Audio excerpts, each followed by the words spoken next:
Volcanologist Jess Phoenix never expected to be involved in politics. Until recently, her life revolved around science, traveling the world to study different volcanoes and running an educational nonprofit. But the environmental record of the Trump administration has motivated her to run for Congress. These guys are basically gutting every environmental protection that existed, Phoenix says in episode 284 of the Geek's Guide to the Galaxy podcast. It's a trend we have to stop now. We can't let this continue.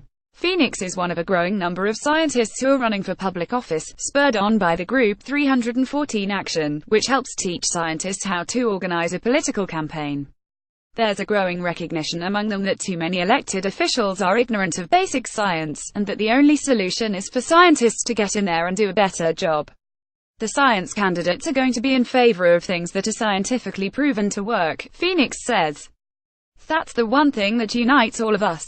She also has one advantage that sets her apart: the support of Star Trek actors like Tim Russ, Robert Picardo, and John Billingsley, all of whom have appeared in her campaign videos. John saw the correlation between my positions about issues in the Star Trek universe, Phoenix says, and how the ideals of Gene Roddenberry's future matched up with what I wanted to fight for. She says that as a volcanologist, Star Trek references are a fact of life, since pretty much everyone she meets makes a joke about her studying Vulcans. Her standard response is to give the Vulcan salute and say live long and prosper. It's convenient because it's something I actually believe in, she says. I do want people to live long and prosper, so I'd say it's a pretty universally okay message. Listen to the complete interview with Jess Phoenix in episode 284 of Geek's Guide to the Galaxy above. And check out some highlights from the discussion below. Jess Phoenix on Yellowstone: when it does erupt again, it will devastate the US. It will basically go east of Wyoming, and it will basically go all the way to Washington, D.C. Ashfall has been found, from previous eruptions, all the way over in Virginia. So it has the potential to just be massively devastating. In Southern California we wouldn't get as much ashfall, but obviously having 75% of the country buried under ash would cause serious problems. We don't have to worry about Yellowstone killing us in Southern California, but the rest of the country, sorry. An eruption that size, a true supervolcano eruption, would devastate not just the US but the entire world. It would screw up economies all around the globe. So it's not something we want to happen anytime soon. Jess Phoenix on the core: I was basically in agony through that whole movie. That stuff doesn't happen. There are no giant, crystal caverns under the Earth's crust. Oh man. I mean, there are crystal caverns that we know about in Mexico, but that's not the same. That movie made me a little crazy, because I was a friend of someone who knew the writer, and so we got to go to a day or two early screening. And this was in Massachusetts, of all places. I don't know how we had this connection. But I didn't know the writer, and they said after the movie, "Do you want to go meet him?" And I was like, no.